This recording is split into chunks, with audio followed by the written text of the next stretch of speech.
Hi there guys, welcome to another video. Today I'm probably going to do the quickest unboxing I've probably ever done, because I'm in a rush. But anyway, let's get into it.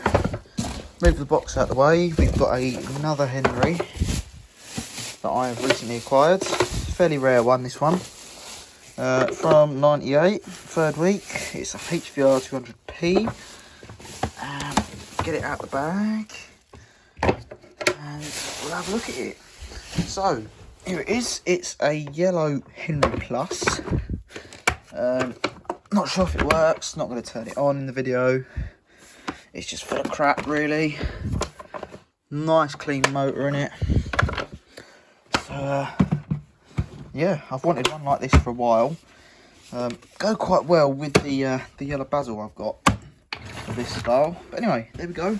There is the yellow Henry Plus. Hope you enjoyed the video. If you haven't already, please like and subscribe.